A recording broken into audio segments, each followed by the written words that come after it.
Assalamualaikum warahmatullahi wabarakatuh.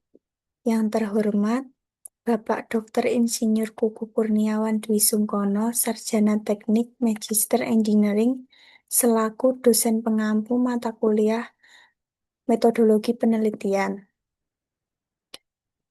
Perkenalkan, nama saya Ariska Duyanti dengan NIM A01230006. Di sini saya akan memaparkan tugas metodologi penelitian, resum seminar hasil, peminatan transportasi.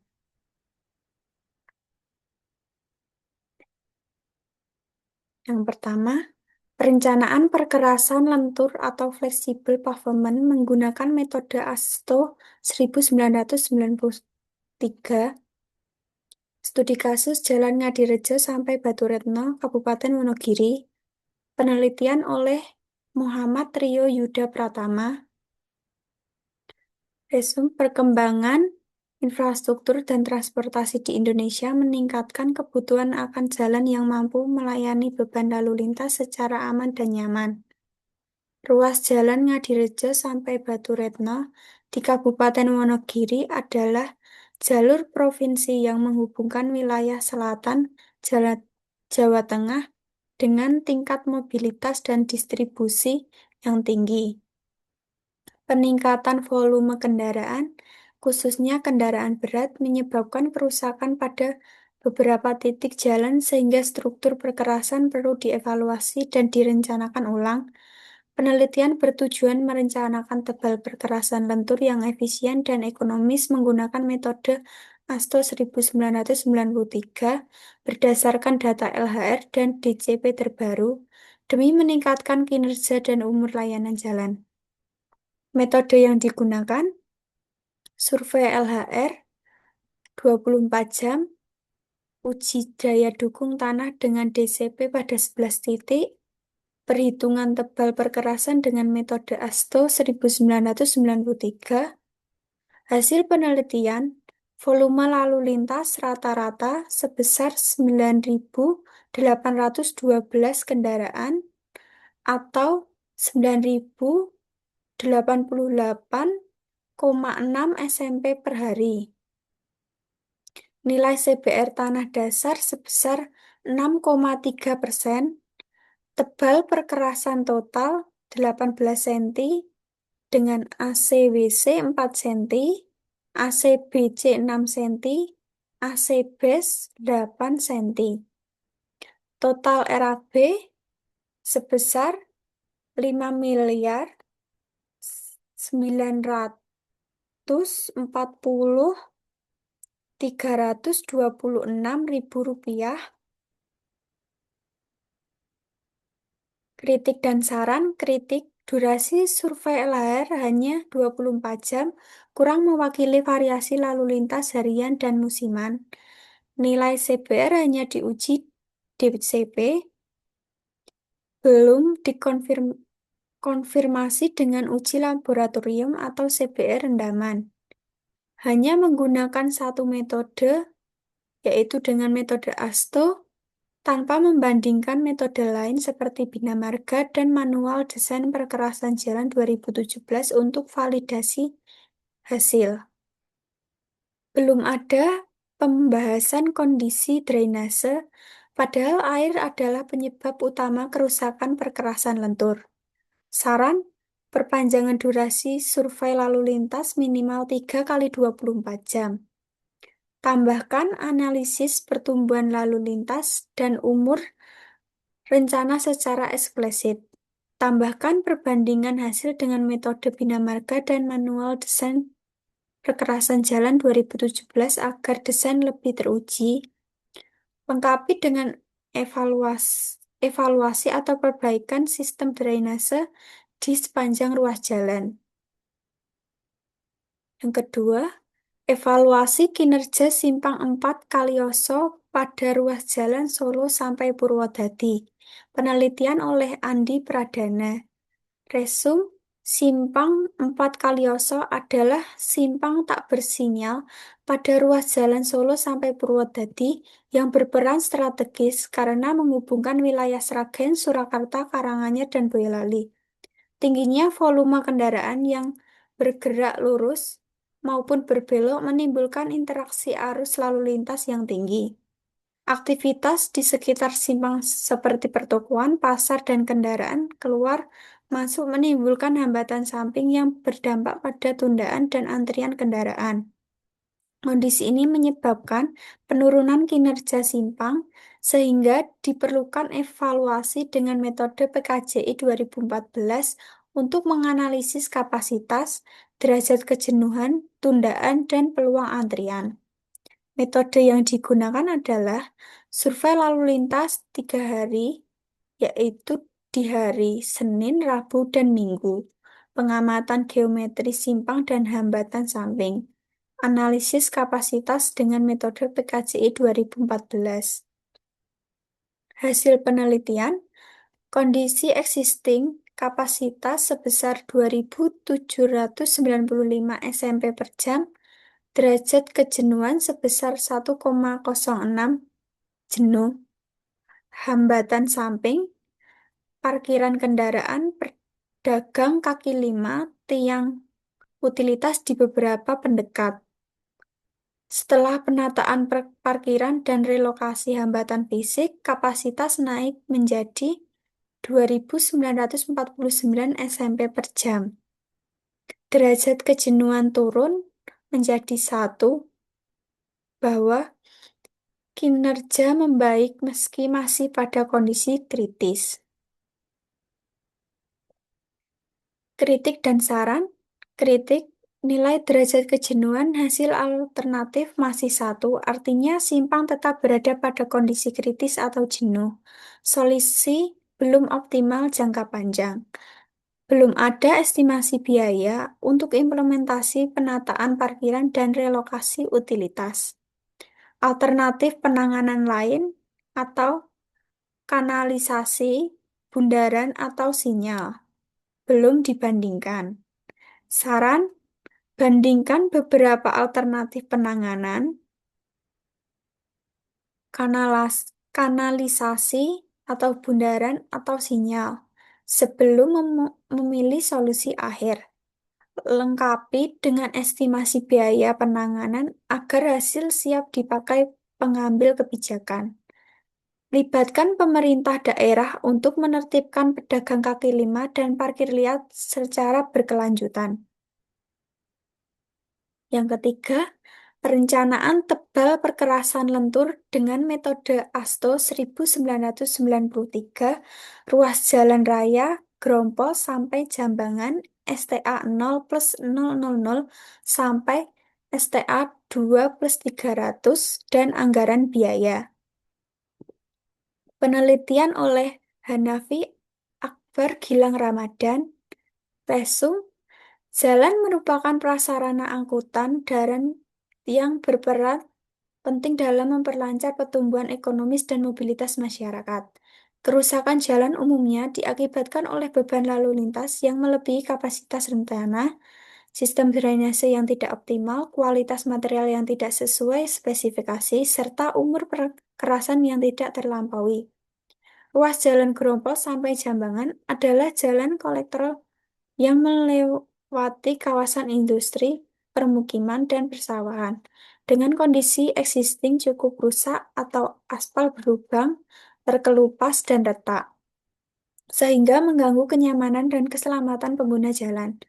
Perkerasan lentur dipilih karena biaya konstruksi awal lebih rendah, pengerjaan lebih cepat, dan permukaan lebih nyaman dilalui dibandingkan perkerasan kaku. Metode yang digunakan yaitu survei LHR 2 jam pada pagi hari, 2 jam pada siang hari, dan 2 jam di sore hari selama 2 hari. Uji DCP untuk menentukan nilai CBR tanah dasar. Perhitungan tebal perkerasan menggunakan metode ASTO 1993 dan RAB. Hasil penelitian, nilai CBR karakteristik sebesar 6,5% atau tingkat keyakinan sebesar 91,67%. Hasil desain ASTO, lapisan permukaan 80 cm, pondasi atas 16 cm, pondasi bawah 10 cm. Lapis existing yang masih keras dimanfaatkan sebagai pondasi bawah. Total tebal 34 cm. Total RAB sebesar 11.488.283.000 rupiah atau pondasi bawah tidak dihitung karena memakai lapisan existing. Kritik dan saran, kritik, survei LHR hanya 2 jam per sesi, berisiko tidak menangkap jam puncak lalu lintas sesungguhnya. Klaim lapis existing masih keras, hanya berdasar pengamatan visual, belum ada uji drill atau lab. Ruas melewati kawasan industri dan sawah, tapi belum ada pembahasan kondisi drainase. Saran, perpanjangan durasi survei lalu lintas atau bandingkan dengan data sekunder untuk validasi jumlah puncak. Lakukan uji core drill pada lapis existing sebelum menjadikan pondasi bawah. Tambahkan kajian drainase mengingat rute rawan genang air. Yang keempat, evaluasi rel dan bantalan berdasarkan daya angkut lintas atau passing tonnage pada lintas trip Yogyakarta sampai Solo. Penelitian oleh Dimas Arya Dwi Saputra. Resume, jalan rel adalah prasarana utama dalam sistem transportasi kereta api yang sangat menentukan keselamatan, kenyamanan, dan ketepatan waktu perjalanan, sehingga kondisinya harus selalu prima. Seiring meningkatnya mobilitas masyarakat, frekuensi perjalanan kereta api terus bertambah setiap tahun dan memicu lonjakan beban lalu lintas yang berisiko menyebabkan kelelahan material, kenaikan tegangan rel, dan penurunan kualitas bantalan. Lintas Yogyakarta sampai Solo merupakan koridor padat dan strategis yang melayani kereta penumpang maupun barang setiap hari, sehingga membutuhkan evaluasi keandalan struktur secara berkala guna mengidentifikasi titik rentan dan menyusun strategi pemeliharaan yang lebih efektif. Metode yang digunakan, data primer, tipe rel, lebar rel, stam formase atau rangkaian kereta, dan berat total kereta. Data sekunder, data operasional kereta api dari GPK, data spesifikasi sarana kereta api, dan peta citra satelit. Perhitungan passing tonnage tahunan, analisis tegangan rel dan bantalan.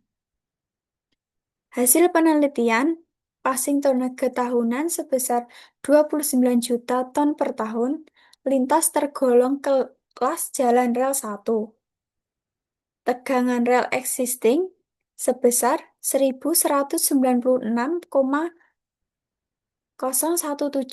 kg per cm persegi, melebihi tegangan izin rel tipe R54 sebesar 1176,8 kg per cm persegi. Rekomendasi, naikkan tipe rel dari R54 menjadi R60. Bantalan beton tipe N67 atau mutu K600 masih aman digunakan atau di bawah tegangan izin, yaitu sebesar 240 kg per cm persegi. Kritik dan saran, kritik, belum ada estimasi biaya penggantian rel R54 ke R60, padahal itu penting untuk keputusan investasi. Rekomendasi hanya berdasar perhitungan teoritis, belum divalidasi dengan data historis kerusakan rel di lapangan. Analisis hanya untuk kondisi saat ini, belum ada proyeksi passing tonnage beberapa tahun ke depan. Saran, tambahkan estimasi biaya dan prioritas pengganti rel sebagai bahan pengambilan keputusan. Lengkapi dengan data riwayat pemeliharaan atau kerusakan rel sebagai pembanding hasil perhitungan. Buat proyeksi passing tonnage untuk 5-10 tahun ke depan sebagai dasar perencanaan jangka panjang. Yang kelima, evaluasi kerusakan jalan sebagai dasar perbaikan menggunakan metode Pavement Condition Index atau PCI ruas jalan terucuk sampai kali kebo. Penelitian oleh Apkar Ardana Putra Guntoro. Resum, ruas jalan raya terucuk sampai kali kebo di Kabupaten Klaten, Jawa Tengah merupakan jalan desa dengan volume lalu lintas yang cukup padat untuk kelas jalannya. Tingginya volume dan beban kendaraan yang melintas menyebabkan berbagai jenis kerusakan pada permukaan perkerasan, mulai dari retak hingga lubang dan berpotensi mengganggu kenyamanan dan keselamatan pengguna jalan apabila tidak segera ditangani. Oleh karena itu, diperlukan evaluasi kondisi jalan serta sistematis menggunakan metode Pavement Condition Index untuk menentukan tingkat kerusakan dan metode perbaikan yang paling sesuai. Metode yang digunakan, segmentasi jalan dan identifikasi jenis kerusakan di lapangan, pengukuran dimensi kerusakan, panjang, lebar, dan kedalaman. Perhitungan nilai kondisi jalan dengan metode PCI. Hasil penelitian, ditemukan 131 titik kerusakan dari 6 jenis kerusakan atau retak buaya, retak tepi, retak blok, lubang, tambalan, serta tonjolan dan cekungan. Kerusakan dominan berupa tambalan dan lubang. Nilai PCI keseluruhan sebesar 49,4. Kategori kondisi sedang atau fair. Rekomendasi pemeliharaan rutin dan perbaikan segera pada segmen rusak besar. Kritik dan saran. Kritik, beban kendaraan berlebih disebut sebagai penyebab kerusakan, tapi belum didukung data volume atau beban lalu lintas. Rekomendasi penanganan masih bersifat umum, belum spesifik per jenis kerusakan. Penelitian berhenti pada tahap penilaian kondisi, belum sampai ke desain teknis, perbaikan tebal overlay, dan patching. Saran, lengkapi dengan data lalu lintas untuk memperkuat analisis penyebab kerusakan, susun rekomendasi penanganan yang lebih spesifik per jenis dan tingkat keparahan kerusakan. Penelitian selanjutnya disarankan hingga usulan desain perbaikan teknis dan estimasi biaya penanganannya. Sekian paparan dari saya. Jika ada kurang lebihnya, saya mohon maaf. Terima kasih. Wassalamualaikum warahmatullahi wabarakatuh.